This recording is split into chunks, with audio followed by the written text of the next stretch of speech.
Pedang bab 140-142.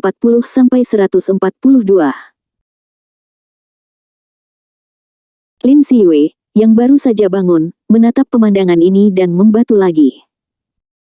Taipan Dongsu yang bermartabat, dan pendeta Tao yang mengemudikan Rolls-Royce kelas atas sedang berlomba-lomba untuk menjilat sepupunya saat ini. Lin Siwei tidak bodoh, kedua orang ini merayu sepupunya di permukaan, tapi dia sangat jelas siapa yang mereka pacaran. Jika mereka menyanjung Qin Fan secara langsung, bahkan jika Lin Siwei terkejut, dia pasti tidak akan kehilangan ketenangannya. Tapi itu adalah sikap mereka yang berhati-hati bahkan dalam menjilat, yang benar-benar membuat Lin Siwei ketakutan. Keberadaan macam apa yang bisa membuat orang besar seperti Tuan Chu menjadi sangat berhati-hati bahkan untuk menyenangkannya. Melihat Chu Tianxiong dan pendeta Tao tua yang menjilati wajah mereka dengan senyum tersanjung, Lin Siwei menggerakkan sudut mulutnya. Bagaimana ini bisa menjadi bos terkenal di Dongzu? Mereka jelas dua anjing penjilat tua. Ye Qingcheng juga tidak bisa berkata-kata karena terkejut, mengambil es krim yang diberikan oleh pendeta Tao tua itu, menggigitnya, dan menggigitnya lagi. Dan Xia Zhu langsung menggigit es krim ke posisi cangkang telur, mengunyah dengan mulut kecilnya yang melotot. Qin Fan memandangi pendeta Tao tua itu dan berkata dengan ringan, "Oke, ayo kembali." Lalu dia berkata kepada Tuan Chu yang sedang menunggu, "Kamu juga mengikuti." "Iya." "Oke." Sepasang pria tua menjilat anjing itu berbalik pada saat yang sama, mata mereka bertemu, masing-masing mendengus dingin, dan mengutuk, "Bah, Liking the Dog tua." Ketika Ye Qingcheng melewati Lin Siwei, dia menepuk pundaknya dengan simpati. Lin Siwei memberinya senyuman yang lebih buruk daripada menangis. Melihat Qin Fan dan yang lainnya masuk ke Rolls-Royce yang mendominasi, Lin Siwei terbangun seperti mimpi. Jadi apa yang dia katakan itu benar? Apa latar belakang Qin Fan ini? Tidak, saya ingin memberitahu orang tua saya tentang hal itu. Tentu saja, bukan karena Lin Siwei ingin mengklaim penghargaan di depan orang tuanya, tetapi dia ingin mereka merasakan apa yang dia rasakan saat ini. Siapa yang membiarkan mereka berdua mengatakan pada diri sendiri bahwa Qin Fan sangat biasa? Ini sangat umum, Lin Siwei haha. Setelah mengirim Ye Qingcheng dan Xia Zhu kembali ke komunitas Yunhu, Qin Fan meminta pendeta Tao tua untuk berkendara langsung ke Villa Chu Tianxiong. Meskipun dia menemani Ye Qingcheng mengunjungi kerabat kali ini, dia masih memahami gambaran umum keluarga Ye. Ini dapat dianggap sebagai beberapa keuntungan. Setelah memarkir mobil, Chu Tianxiong memimpin Qin Fan dan keduanya ke villa. Yang Jin Xiu juga ada di sana, melihat Qin Fan buru-buru menyapa dengan antusias, "Tuan Qin ada di sini." Namun, dibandingkan dengan terakhir kali saya melihat Qin Fan, Ratu Jin Xiu ini memiliki wajah yang lebih menakjubkan. Rupanya, Chu Tianxiong sudah memberitahu Yang Jin Xiu tentang penampilan Qin Fan di pertandingan tinju bawah tanah. Beberapa orang duduk di sofa, dan Yang Jin Xiu secara pribadi membuatkan teh untuk mereka. Qin Fan melirik ke ruang tamu, dan bertanya sambil tersenyum, "Apakah Lele ada di sini?" "Pergi ke sekolah. Biarkan dia tinggal di rumah nenek selama beberapa hari. Ambil kembali, lebih baik anak-anak dibawa oleh orang tua mereka." Nada bicara Qin Fan datar, tetapi makna yang terungkap dalam kata-katanya mengejutkan Chu Tianxiong dan istrinya. Chu Tianxiong buru-buru berteriak, "Jin Xiong, bawa Lele kembali besok." Yang Jin Xiu, yang sedang berjalan membawa teh, mengucapkan terima kasih, Tuan Qin." Qin Fan menatap Chu Tianxiong, "Anda harus memberitahu keluarga Zeng sekarang dan biarkan mereka datang. Juga, ceritakan tentang tindakan keluarga Zeng baru-baru ini secara mendetail." "Iya. Menurut berita dari bawahan saya, keluarga Zeng tiba-tiba melancarkan serangan terhadap bos besar di semua kota atas nama balas dendam. Keluarga Zeng adalah keluarga seni bela diri, dan kekuatannya sangat kuat. Orang-orang besar sama sekali tidak bersama musuh. Jelas, keluarga Zeng telah merencanakan ini sejak lama, dan balas dendam hanyalah sebuah alasan. Aku tidak tahu, bajingan mana yang berani membunuh keluarga Zeng untuk apa-apa." Chu Tianxiong berkata dengan marah, "Jika aku menemukan bajingan itu, aku pasti akan membuatnya terlihat baik." Qin Fan mengangkat kepalanya dan menatapnya dengan samar, aku bajingan itu. Titik. Chu Tianxiong tertegun sejenak, lalu buru-buru berkata, haha, maksudku, aku tidak tahu pahlawan mana yang membunuh bajingan keluarga Zeng itu adalah pekerjaan yang bagus, dan itu adalah pekerjaan yang luar biasa. Keinginan anjing tua. Itu untuk bertahan hidup sangat kuat. Yang Jinxiu diam-diam menendang Chu Tianxiong dengan keras, menyebabkan anjing tua yang menjilati itu menyeringai. Chu Tianxiong buru-buru mengubah topik pembicaraan, saya akan menelepon keluarga Zeng sekarang. Pada saat yang sama, rumah Lin Yuanhang di kota Linhe. Dengan ledakan keras, beberapa pengawal keluarga Lin dipukuli dan terbang mundur. Seorang pria muda, Men Lianyin, memimpin orang sambil tersenyum. Di ruang tamu, Lin Yuanhang yang sedang minum teh tiba-tiba berdiri dengan ekspresi kaget dan marah. Zeng Tianya, apa yang ingin kamu lakukan? Lin Yuanhang sangat akrab dengan Zeng Tianya. Bocah ini mendambakan Linger, jadi dia selalu menghormatinya. Orang gila macam apa yang dia lakukan hari ini, dia berani membawa seseorang untuk memanggilnya. Hehe, Lin Yuanhang, sebelumnya keluarga Zengku memandangmu dan ingin menikah denganmu, tapi kamu diperebutkan. Sekarang keluarga Zengku telah memutuskan untuk menyatukan dunia bawah tanah Han Timur, kamu tidak berguna untuk keluarga Zengku Lin. Yuanhang tercengang, memikirkan laporan kepala pelayan kemarin, dia terkejut. Apakah kamu gila? Kamu tidak takut membuat marah para pejabat dengan menggunakan kekuatan yang berlebihan. Zeng Tianya mencibir, seseorang membunuh paman ketiga saya terlebih dahulu, dan keluarga Zeng saya baru saja membalas dendam. Nama itu dibenarkan, dan para pejabat tidak punya apa-apa untuk katakan. Sekarang saya akan memberi Anda kesempatan untuk tunduk pada keluarga Zeng saya dan memberikan murong Linger kepada saya dengan patuh, yang akan menyelamatkan hidup Anda. Wajah Lin Yuanhang berubah, dan dia berkata dengan marah, bermimpi. Keluarga Zeng Anda adalah sekelompok orang gila, Anda melakukan ini itu tidak akan berakhir dengan baik. Jika dia hanya diminta untuk menyerah, Lin Yuanhang mungkin setuju untuk menyelamatkan hidupnya, tetapi jika dia harus mengorbankan murong Linger, Lin Yuanhang lebih suka mati daripada menurut. Zeng Tianya tersenyum sinis, kalau begitu jangan salahkan aku karena bersikap kasar. Ambil, dan jika kamu berani melawan, kamu akan ditembak. Iya. Dua prajurit muda berbaju hitam segera bergegas menuju Lin Yuanhang. Setelah Tian Boguang terbunuh di Gunung Panlong, Lin Yuanhang tidak punya waktu untuk mengeluarkan uang untuk menyewa orang kuat baru, sekarang dia bisa dikatakan sebagai yang terlemah dari semua orang besar. Kedua prajurit itu menjatuhkannya dengan mudah. Bawa dia kembali dulu, aku akan pergi mencari kecantikan kecilku, murong. Zeng Tianya tersenyum.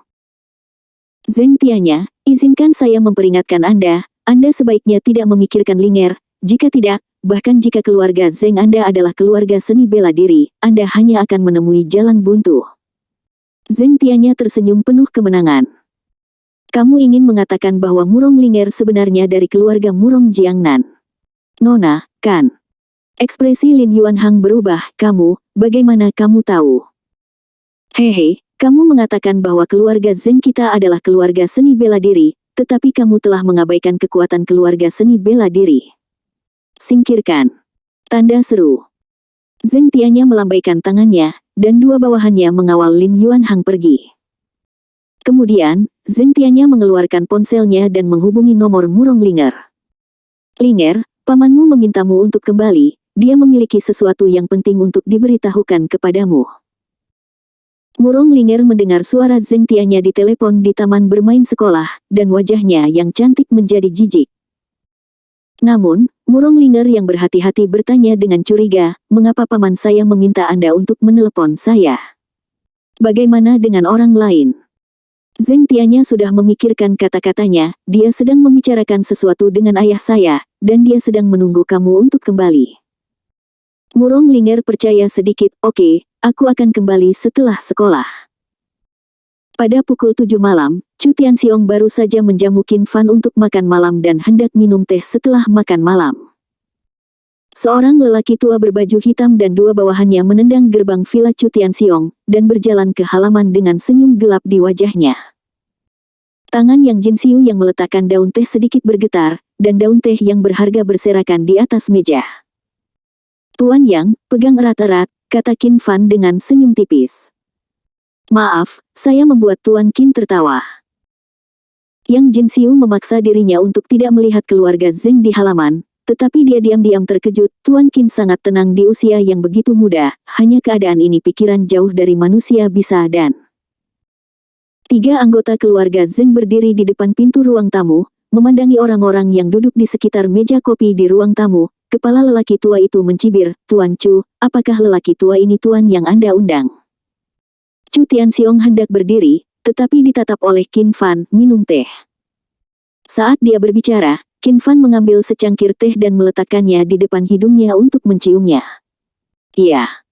Chu Tianxiong sangat cemas seperti kucing menggaruk. Tapi Qin Fan sangat tenang, dia hanya bisa berpura-pura tenang. Ratusan ribu daun teh premium menjadi hambar di mulut Chu Tianxiong. Pendeta Tao tua itu melirik lelaki tua itu, hanya merasa tangannya gatal, dan ingin naik dan menidurinya. Setelah pertempuran antara Gunung Panlong dan lelaki tua Sui, pendeta Tao tua itu telah menguasai banyak keterampilan bertarung, dan tingkat pertarungannya yang sebenarnya jauh lebih baik daripada dirinya sebelumnya. Oleh karena itu, Tao tua itu seperti anak kecil yang baru saja membeli mainan baru dan sangat ingin menunjukkannya kepada orang lain. Ini adalah jenis orang bodoh yang ingin meniduri siapapun yang dia tangkap dan menolak untuk menerimanya. Melihat tidak ada yang memperhatikannya, lelaki tua dari keluarga Zeng segera marah, Chu Tianxiong, kamu berani pamer di depan lelaki tua ini ketika kamu akan mati. Hari ini saya akan menunjukkan caranya kuat orang tua ini. Tanda seru. Tuan Qin. Anjing liking tua itu cemas. Qin Fan mengangkat kepalanya dan meminum teh di cangkir, lalu membuang cangkir porselen itu dengan santai. Ledakan. Cangkir porselen itu mengenai dada orang tua Zeng yang menyerbu masuk seperti bola meriam. Engah. Pak tua Zeng memuntahkan seteguk darah. Tubuhnya membeku ketika dia baru saja bergegas ke pintu, dan satu tangan masih dalam posisi mengangkat tinju untuk menyerang. Kemudian, lelaki tua Zeng menatap cangkir porselen yang tertanam di hatinya dengan tak percaya, dan jatuh ke tanah.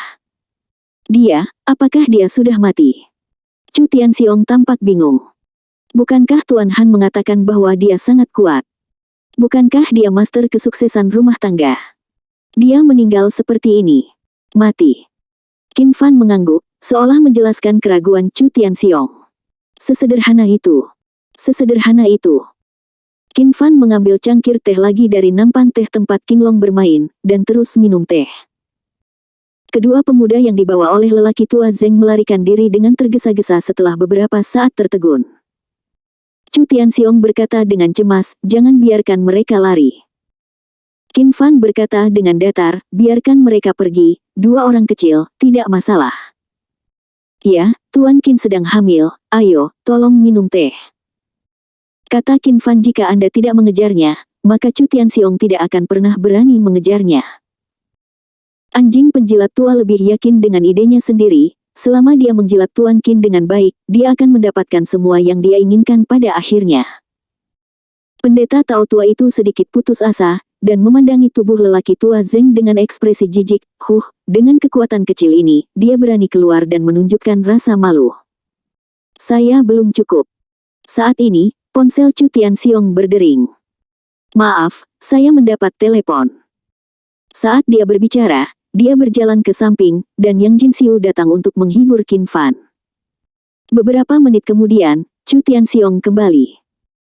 Tuan Qin, Luo Chengdong, Bos Sanyang, menelepon dan mengundang saya untuk bergabung dengan aliansi mereka untuk berperang melawan keluarga Zeng.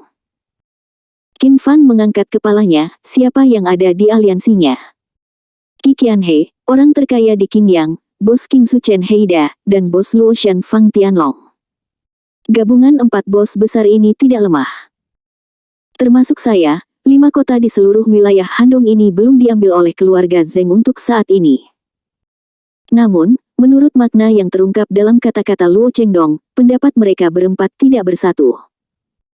Qi Qianhe menyarankan untuk menunggu dan melihat apa yang terjadi. Fang Tianlong berpikir lebih baik bergabung dengan keluarga Zeng. Luo Chengdong dan Chen Heida ingin bertarung dengan keluarga Zheng. Karakter Qi Qianhe stabil, sementara temperamen Chen Heida panas. Pilihan keduanya sesuai dengan harapan Qin Fan. Mungkin, kedua orang ini tidak memilih untuk berlindung dengan keluarga Zheng, dan alasan mengapa mereka menyerah pada diri mereka sendiri. Sekarang dia telah menyerah pada dirinya sendiri. Qi Qianhe dan Chen Heida juga adik laki-lakinya, jadi Qin Fan secara alami tidak akan duduk diam. Bos Chu berjanji untuk membentuk aliansi dengannya, dan beritahu mereka bahwa saya akan berurusan dengan orang-orang kuat dari keluarga Zheng.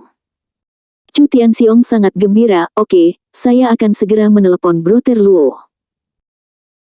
Luo Chengdong memiliki hubungan baik dengannya. Dalam hatinya, dia berharap Qin Fan dapat membantu Luo Chengdong.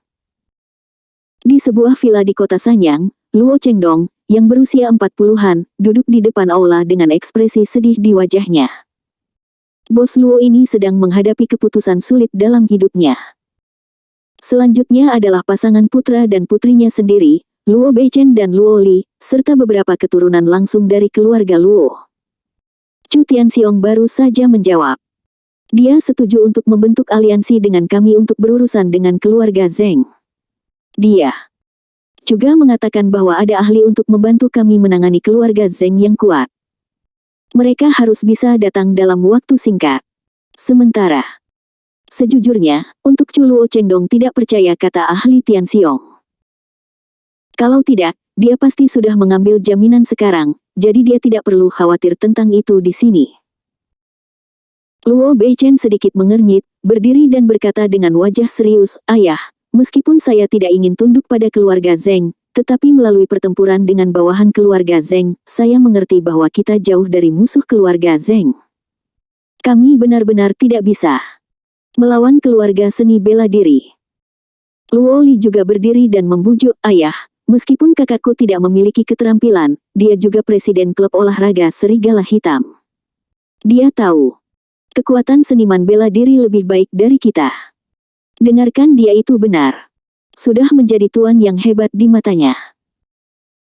Tapi saudaraku bahkan tidak bisa mengalahkan anggota keluarga Zheng, apalagi seorang tuan seperti kepala keluarga Zheng." Luo Beichen memutar matanya, sangat tidak puas. Apakah dia berbohong di pistolnya? Apakah dia bersedia dikalahkan oleh orang-orang dari keluarga Zheng? Dia juga tidak mau. Keturunan langsung keluarga Luo lainnya juga membujuk mereka satu demi satu. "Patriark, tuan dan nona muda benar. Meskipun keluarga Luo kita dihormati di kota Sanyang, itu hanya kekuatan orang biasa. Bagaimana kita bisa bersaing dengan keluarga seni bela diri? Dan menjaga fondasi kita. Terlebih dahulu, aku bermain dengan telinga." Luo Chengdong melirik orang-orang di aula, dan hampir 90% orang setuju untuk bergabung dengan keluarga Zheng. Bos Luo diam-diam menghela nafas di dalam hatinya, secara halus, itu menyerah, hehe, itu sebenarnya menyerah. Setelah menjalani separuh hidupnya, Luo Chengdong benar-benar tidak tahan untuk mengucapkan dua kata ini dengan wajah tuanya. Namun, di hadapan 90% faksi yang menyerah dalam keluarga, termasuk putra dan putrinya sendiri, bahkan jika Luo Chengdong ingin melawan keluarga Zheng, dia tidak dapat membuka mulutnya dengan mudah. Begitu dia membuat keputusan, tidak peduli apakah keputusan itu benar atau salah, dia tidak dapat mengubahnya. Jika tidak, keluarga akan dikhianati, atau keluarga akan dihancurkan. "Aku tahu pendapat semua orang, kamu turun dulu, aku sedang memikirkannya." Luo Chengdong hanya bisa menunggu Chu Tianxiong membawa apa yang disebut master, dan Qi Qianhe serta 3 bos besar lainnya telah tiba, menimbang setelah perbandingan kekuatan, membuat keputusan.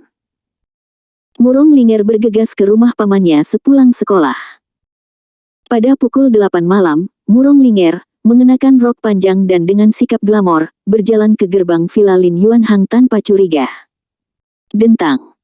Gerbang pagar besi itu ditutup oleh 2 pemuda berbadan tegap berbaju hitam. Murong Linger terkejut, dan memarahi, "Apa yang ingin kamu lakukan?" "Zheng Tianya." Murong Linger terkejut, merasakan firasat buruk. "Di mana pamanku?" Zheng Tianya datang dengan senyum jahat di wajahnya, "Dia pergi, dia memintamu untuk menjagaku dengan baik." "Xiao Linger, ayo bermain, permainan lutut ke bahu. Murong Ling telah dikonfirmasi bahwa Lin Yuanhang mengalami kecelakaan. Saat dia melangkah mundur, dia dengan dingin berteriak, "Zheng Tianya, apa yang kamu lakukan pada pamanku?" Zheng Tianya terus mendekat perlahan, dan dia suka melihat ekspresi panik dari Dewi yang biasanya berdiri tegak di depannya. Zheng Tianya sangat bersemangat sehingga darah di sekujur tubuhnya mendidih memikirkan menginjak-injak martabat sang Dewi dengan segera. "Dia tamu di rumahku, jangan khawatir, selama kamu patuh, aku janji dia akan baik-baik saja. Setelah malam ini, itu juga pamanku, bagaimana mungkin aku tega menyakitinya?" Tidak berhenti, dia bergegas menuju Murong Linger secara langsung.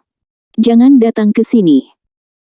Dengan teriakan kaget, Murong Linger menutup matanya dan menari-nari dengan ketakutan, seperti kelinci putih kecil yang ketakutan. "Saya pikir saya akan dilanggar, tetapi saya malah mendengar ledakan." Murong Linger membuka matanya dalam sekejap, dan melihat Zheng Tianya dipantulkan oleh kekuatan tak terlihat, terbang terbalik beberapa meter jauhnya. "Apa situasinya?" Zheng Tianya terkejut, menatap erat ke dada seputih salju Murong Linger, di mana cahaya biru baru saja melintas di jurang yang menjulang. Murong Linger tercengang, lalu dengan cepat melihat sekeliling, "Apa yang terjadi? Siapa yang menyelamatkan saya?" "Tapi aku tidak melihat siapapun." Zheng Tianya, yang kembali sadar, tiba-tiba terkejut. Sepertinya itu adalah senjata sihir pertahanan. Dia adalah orang biasa. Bagaimana dia bisa memiliki senjata sihir pertahanan? "Aku sedang mencoba." Dia menerkam Murong Linger lagi, menyebabkan Murong Linger berdansa dengannya. Tangannya lagi ketakutan. Namun, kali ini Murong Linger tidak menutup matanya, dia ingin melihat siapa yang menyelamatkannya. "Saya melihat cahaya biru berkedip di dada saya." Dengan keras, Zheng Tianya terlempar lagi. "Itu Liontin Giok." Murong Linger tiba-tiba teringat, ini Liontin Giok yang diberikan Qin Fan kepadaku.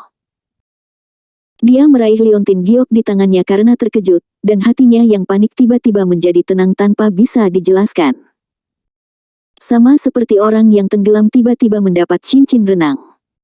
Memikirkan penjelasan Qin Fan ketika dia memberinya Liontin Giok, Murong Linger menangis dengan gembira. Jadi apa yang dia katakan benar, Liontin Giok ini benar-benar dapat menyelamatkan hidupku. Di halaman, Zheng Tianya berdiri dengan tenang, ekspresinya terus berubah, terkadang terkejut, terkadang kaget, terkadang khawatir. Anehnya, dia bisa menemukan senjata sihir pertahanan. Yang mengejutkan saya adalah Murong Linger, orang biasa, tidak mendapatkan senjata ajaib untuk pertahanan. Kekhawatirannya adalah apakah dia bisa mematahkan senjata sihir pertahanan. Hari ini kamu milikku, dan senjata sihir pertahanan juga milikku." Haha, ini benar-benar berkah dari surga. Meski bisa memblokirnya sekali atau dua kali, jika kekuatan senjata ajaib habis setelah sekian lama, dia bisa mendapatkan manusia dan harta karun. "Kalian berdua, serang dia untukku. Mulailah dengan ringan dan secara bertahap tingkatkan kekuatanmu. Jangan sakiti kecantikan kecilku." "Iya." Kedua pria berbaju hitam itu mulai menyerang dengan ragu-ragu. Murong Linger berangsur-angsur menjadi tenang setelah mengalami ketakutan awal. Meski kekuatan serangan kedua pemuda berbaju hitam terus meningkat dan telah mencapai batasnya, Murong Linger masih stabil seperti Gunung Tai. Murong Linger masih aman dan sehat sampai kedua bawahannya kehilangan kekuatan dan tersungkur di tanah. "Tuan, kita tidak bisa menghancurkan senjata sihir pertahanan ini. Sampah." Zheng Tianya mengutuk dengan wajah muram. Kekuatannya lebih lemah dari kedua bawahannya, jika mereka tidak bisa mematahkannya, maka semakin mustahil baginya untuk mematahkannya. "Sial, sepertinya tidak ada cara untuk berhasil malam ini. Aku hanya bisa membawanya kembali ke ayahku. Dengan kekuatan ayahku, aku pasti bisa mematahkan pertahanan senjata ajaib. Aku bisa, tangkap dia." Zheng Tianya menyipitkan matanya sedikit, menunjukkan cibiran sinis, "Aku tidak menyangka kamu memiliki harta karun di tubuhmu. Kamu beruntung kali ini, tetapi jika kamu tidak menginginkan Lin Yuanhang mengalami kecelakaan, ikutlah denganku dengan patuh. Kalau tidak, setelah malam ini, kamu bisa menunggu untuk mengumpulkan tubuh Lin Yuanhang. Zheng Tianya mencibir, dan pergi dengan dua anak buahnya. Semakin tegas dia, semakin Murong Linger akan percaya bahwa dia akan segera membunuh Lin Yuanhang. Tunggu, aku akan pergi bersamamu. Murong Linger mengertakkan gigi dan setuju. Dia berpikir dalam hatinya, selama saya melihat paman saya dan berdiri bersamanya, liontin batu giok yang diberikan Qin Fan kepada saya akan melindungi kami berdua, dan saya akan dapat menyelamatkan paman saya. Sayangnya, dia berpikir terlalu sederhana. Kota Sanyang, di villa keluarga Luo. Pada jam 9.10 malam, Chu Tianxiong datang bersama Qin Fan dan pendeta Tao Tua. Qi Qianhe, Chen Heida, dan Fang Tianlong tiba 10 menit yang lalu. Saat ini, keempat kakak beradik sedang berdiskusi di lobi apakah akan mencari perlindungan atau melawan. Bawahan datang untuk melaporkan, Tuan Chu dari Dongzu telah tiba. Luo Chengdong segera sangat gembira, bagus sekali. Apakah itu perang atau perdamaian, itu tergantung pada ahli yang dibawa oleh Tuan Chu. Duduklah, aku akan pergi menemuimu. Qi Qianhe berdiri, tersenyum dan berkata, aku akan menemanimu juga. Chen Heida juga berdiri, aku juga akan pergi, aku tidak bisa duduk diam, jadi cepat dan temui pria senior yang diundang Chu Tianxiong. Apakah orang dapat diandalkan atau tidak, kita harus membuat rencana lebih awal. Fang Tianlong, yang bertubuh pendek dan terlihat seperti harimau yang tersenyum, juga berdiri, kalau begitu, ayo kita pergi menemui kakak Chu bersama. 4 kakak laki-laki berada di ruang tamu di depan pintu, ketiga Chu Tianxiong menunggu. Ketika para bos bertemu, mereka pasti bertukar ide bisnis untuk sementara waktu, dan kemudian Luo Chengdong mengundang Chu Tianxiong ke ruang tamu, tetapi matanya selalu tertuju pada Tao Tua itu, sengaja atau tidak sengaja. Di sisi lain, Qi Qianhe dan Chen Heida, ketika mereka melihat Qin Fan untuk pertama kalinya, wajah mereka penuh kejutan dan mata mereka bersinar terang. Keduanya awalnya ingin maju untuk memberi hormat, tetapi melihat wajah tanpa ekspresi Qin Fan dan mengabaikan mereka, keduanya dengan bijak berpura-pura tidak mengenal satu sama lain. Pada saat yang sama, keduanya saling memandang dan berkata dalam hati, sepertinya Tuan Qin tidak ingin mengungkapkan identitasnya, kita harus memperhatikan kerja sama. Faktanya, Qin Fan tidak ingin berbicara.